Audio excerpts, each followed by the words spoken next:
At this stage, we have to talk about the weakness of the Salesforce reporting itself. You see here, I've created a report from all opportunities that were created last month. Today is the 8th of December, and you see here we have 4 opportunities that's been created in November. And what you see here is you see now the total contract value, the stage, the type, the close date, but you see it as the stand of today, so the state of the 8th of December. You can't see how these opportunities looked like 2 weeks ago or the day they were created.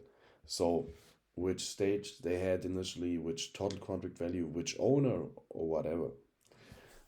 So you can't see how your opportunity changes over a period of time. You can only see at your pipeline in this case from today.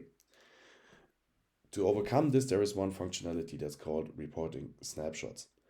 Therefore, we can create a report and store what's in there in a custom object in a frequency that is, of course, also defined by us. So let's do this step by step. And therefore, let's first create a folder for this.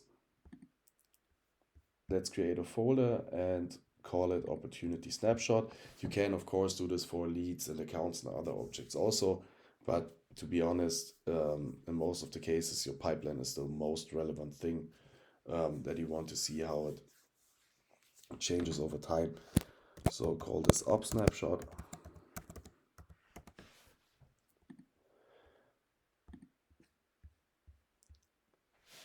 And please make sure that only like you as an admin or a really delegated group of admins has access to this report, because this report we create now shouldn't change over time.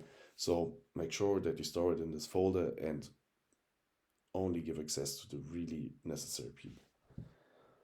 So now our folder is created. Let's create a report to it. It's, in our case, a simple opportunity report. Let's have a look at the filters. All opportunities, it's fine. At the moment, the filter is closed date of this current fiscal quarter. Let's change this also to all time. And I only want to see our open opportunities for this snapshot. Now let's remove all the fields that are not relevant for us. So let's remove the role, fiscal period.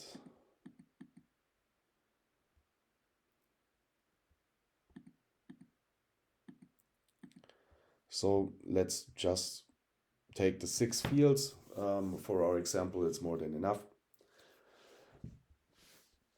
And now save this report, and please make sure to save this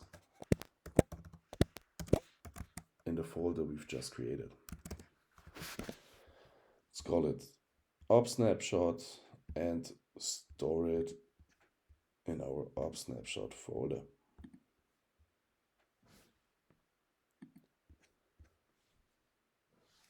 And as I said, we want to store this over time in a custom object. So therefore, we have to first go and create our custom object. Therefore, go to the object manager and let's create a new custom object. Let's call this also op snapshot. And what's important here is we need to allow reports, because we want to report on our snapshots. And let's change the data type here from text to order number. And that's the way our snapshots get counted. So call it op snap and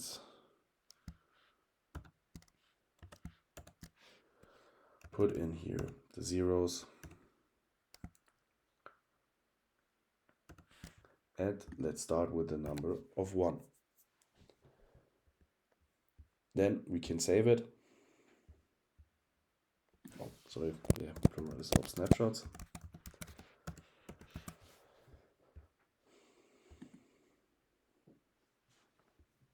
And what we have to do now is we have to create all the fields that we want to be counted by the snapshot. And in our case, these are these 6 ones.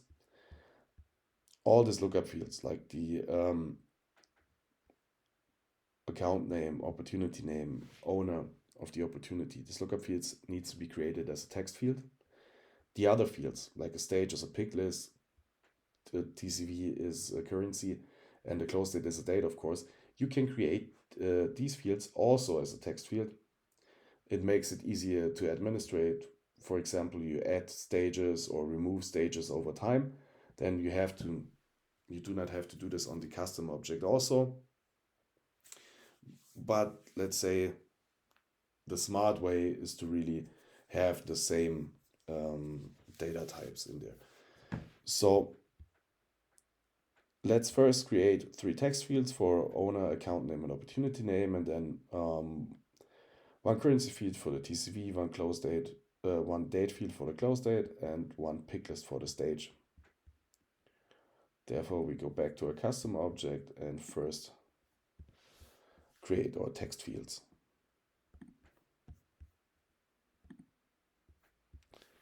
First of all, we have the op owner. You can always take the maximum length here of a text field, and it's 255. Make it visible for everyone.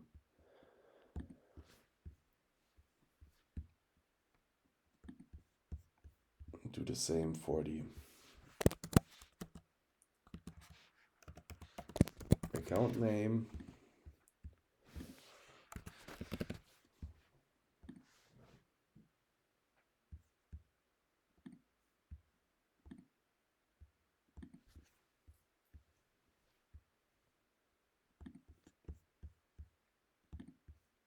Now we just need the opportunity name.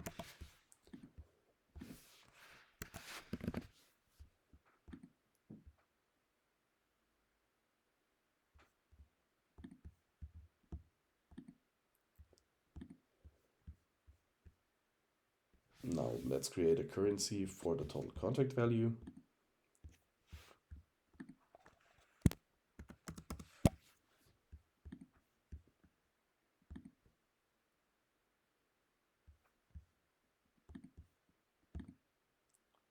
Then one more date field for our close date.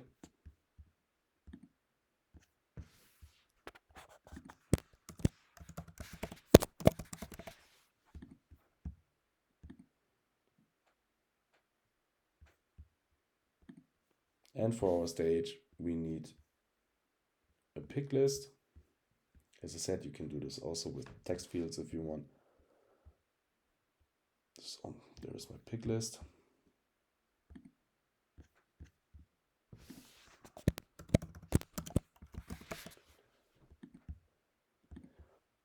Therefore, we need our opportunity stage values.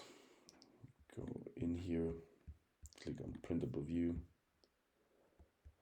And here you can copy and paste it.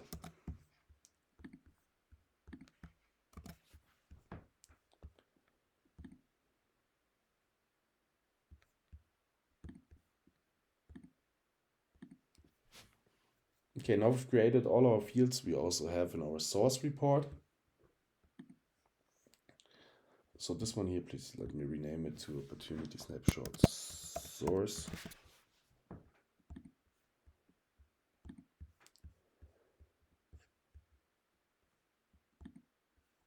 And what we want to do now is to create the snapshots itself. Therefore, go to your setup, type in report, and then you have here the reporting snapshots. Just click here on continue.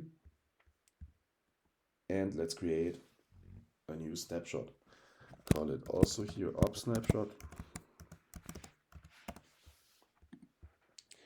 The running user is me.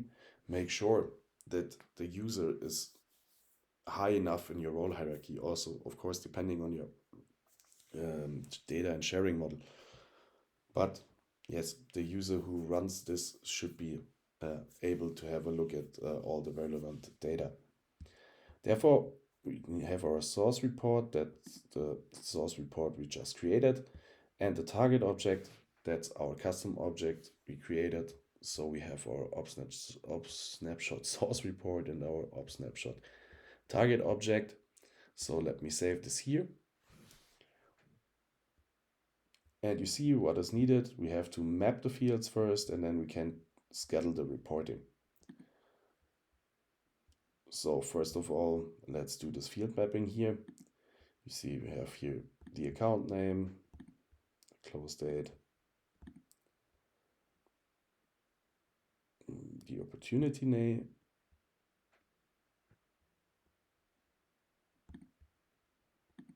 the opportunity owner, our stage, and our total contract value. You can test it on your own and can create, for example, the account name as a lookup and not as a text field. And in this case, you won't be able to map it here. Please try it on your own. And in the next phase, we can here schedule a reporting. You can email it to yourself or to a public group or to other users. In the same way, we can do it with a subscribe to reports functionality. And here we can say we want to run it daily, weekly, monthly, whatever you want.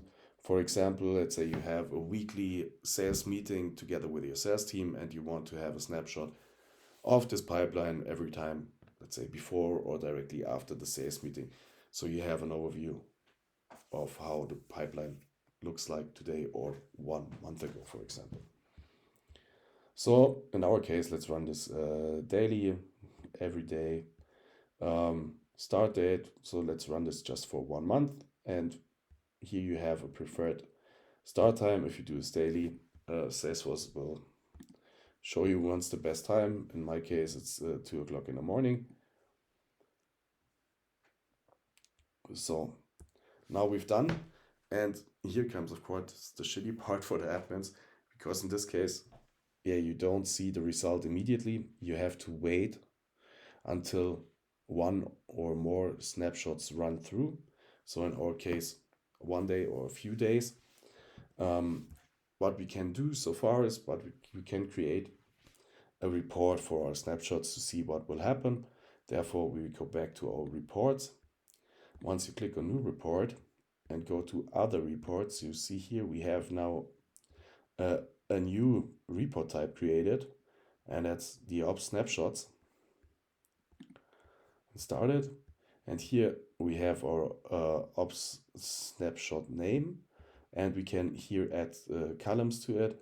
So the Ops Snapshot ID, and of course our owner, name, stage,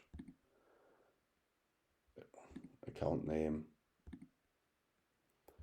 close date, and TCV. So the fields we created. Please save this also in the same folder. You can call this op snapshot result, and we store it, of course, in the same folder we've created just for this.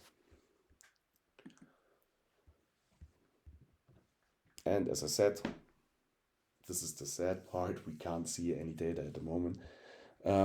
I've created a snapshot in another org, and don't worry about the stages here. I have different stages there.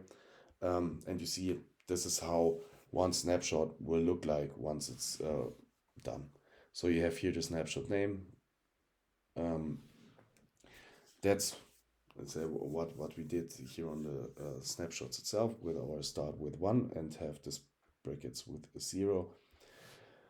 And over the time, you have then a snapshot based, of course, on a frequency, where you can also then report and see how your pipeline changes over a period of time.